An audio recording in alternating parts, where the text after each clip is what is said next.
සියලු දෙනාටම සුබෝදෑසනක්. ඉතින් මගේ නිදහසේ ගොවිපලට සියලු දෙනාම සාදරයෙන් පිළිගන්නවා. ලොකු දවසකට පස්සේ තමයි ඉතින් වීඩියෝ එකක් ඉතින් මම channel එකට දාන්නේ. ඔන්න ඉතින් මගේ ගොවිපලට ආව මගේ නිදහසේ ගොවිපලට මේ තියෙන්නේ වම්බටු පැල. දැන් වම්බටු පැලවල නම් මේ පොඩි ගස්වල මේ මල් පොඩ ඇවිල්ලා තියෙනවා. මේ තියෙන්නේ මල් ඇවිල්ලා. තාම මේ වම්බටු පැලවලට සති 3ක් වගේ තමයි වෙන්නේ. මං මුලින්ම වම්බටු පැල 20ක් විතර තමයි ඉන්දුවේ. දැන් ඉතින් මේ තියෙන්නේ මෙන්න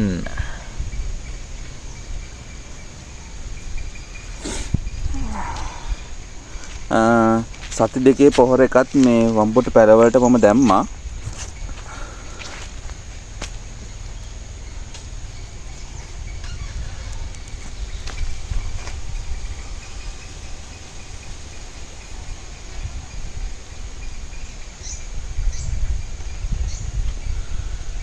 මෙන්න මෙහෙම තමයි ඉතින් මගේ වම්බටු වගාව.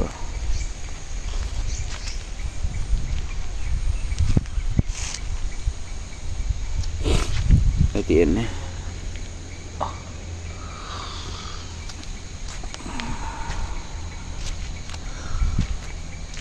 ඔන්න වගේ වම්බටු පැල ටික.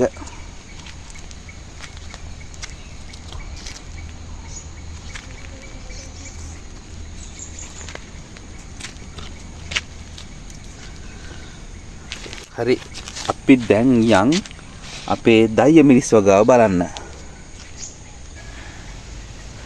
මෙන්න මෙහෙම තමයි අපේ දයිය මිරිස් වගාව දැන් තියෙන්නේ. දැන් මේ පැල ගොඩාක්ම ලොකු වෙලා තියෙන්නේ. මේ තියෙන්නේ මෙන්න මෙතන මේ වට්ටක්ක පැලයද දන්නේ නැහැ. මේක නම් මේ ඉබේ හැදිච්ච එකක්. තාම මොකද්ද කියලා නම් දන්නේ නැහැ. මේ තියෙන අපේ දයිය මිරිස් ටික. මෙන්න දයිය මිරිස් වල මල් ඇවිල්ලා තියෙන්නේ. මේ තියෙන්නේ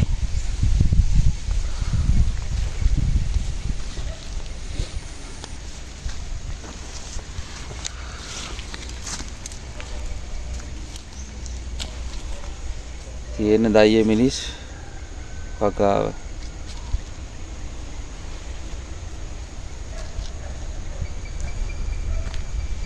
දැන් මේ හැම පැලයකම දයිය මිරිස් පැලයකම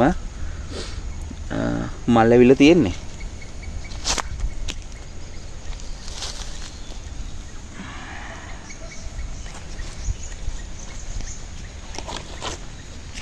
මේ දයිය මිරිස් එක දැන් නම් සති 4ක් විතර වෙනවා.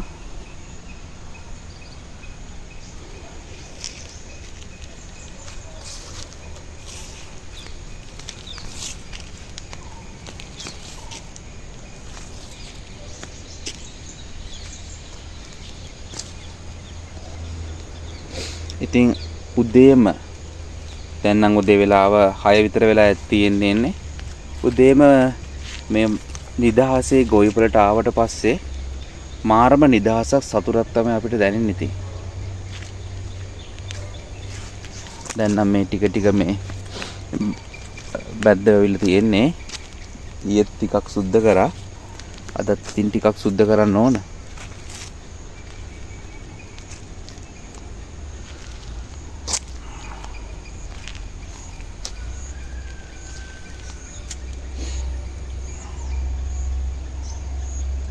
අතට පේන්නේ අපේ දයිය මිරිස් වගාව.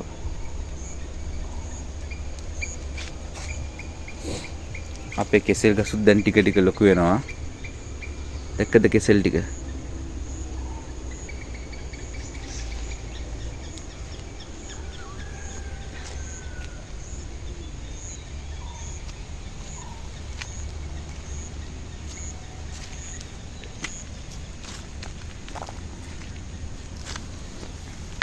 අන්න පුතා මිරිස් කරලක් ඇවිල්ලා.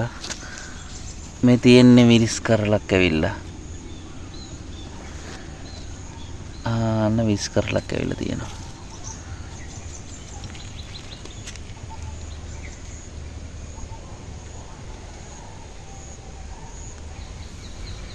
අපේ අන්නාසි පැලත් ඉතින් දැන් නම් ඉතින් ටික ටික ලොකු වෙනවා.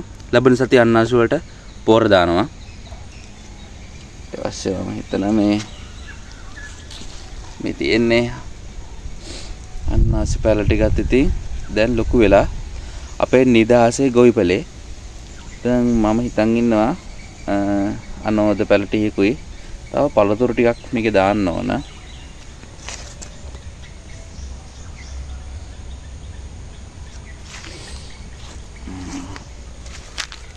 ඔන්න අපේ පැණි වර්ග පැලෙත් ටික ටික ලොකු වෙනවා. මෙතෙන් දළු එහෙම ඇවිල්ලා තියෙන්නේ පැණි වර්ග පැලේටත්. මතක දන්නේ මම කලින් වීඩියෝ එකක ගස් ලැබු දාන්න මෙන්න මේ වගේ කොටසක් තමයි තිබුණේ. මේ තින් කැලේ වෙලා තියෙන මේ ඈතින් තියෙන කැලේ වෙලා වගේ මේ ඈතින් පේන මේ කැලේ වෙලා වගේ තියෙන වගේ කොටසක් තමයි මෙන්න මේ ටිකේ තිබුණේ. ඉතින් ගොඩක් අමාරුයි මෙන්න මේ ටික සුද්ධ කරා. මෙන්න මේ ප්‍රමාණය සුද්ධ කරලා තියෙන්නේ. මේ ටික තමයි අපි ගස් ලැබු දාන්න ඉන්නේ.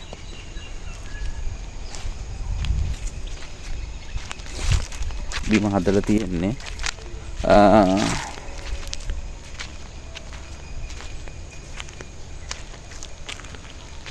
ඔන්නයි ටික. මෙන්න මෙතනින් මෙන්න මේ කණ්ඩිය උඩින් හිටන් ඉන්නවා පොඩි පැලක් හදන්න. ඒක ටිකක් පොඩක් උසකින් තව පොඩක් කණු උස් කරලා හදුවොත් හොඳයි කියලා හිතනවා. බලමු මේ තියෙන්නේ බෙලි ගහක් තියෙන්නේ. බෙලි ගහ යට පැල තමයි හදන්න හිතන් ඉන්නේ මගේ නිදහසේ ගොවිපලට. බලමු ටික දවසක් නම් යයි ඒකට. ඉතින් ඔන්නෝම තමයි මගේ නිදහසේ ගොවිපලේ වැඩ ටික වෙන්නේ. මේ ටික සම්පූර්ණ ගස් ලැබු දාලා ගස් ලැබු අතරින් දයි මිනිස් එකක් දානවා. එතකොට බෝක දෙකක්ම තියෙනවා. ඉතින් හැමෝම මගේ channel එකත් එක්කම එකතු වෙන හැමදාම නිදහසේ ගොවිපලේ තවත් දේවල් එක් කරගෙන මම ඔයාලත් එක්ක එකතු වෙන අනිවාර්යෙන් හැමදාම මේ විදියට ආදරණීයව මගෙත් එක්ක එකතු වෙන්න. හැම දිනාටම බොහොම ස්තුතියි. බුදු සරණයි.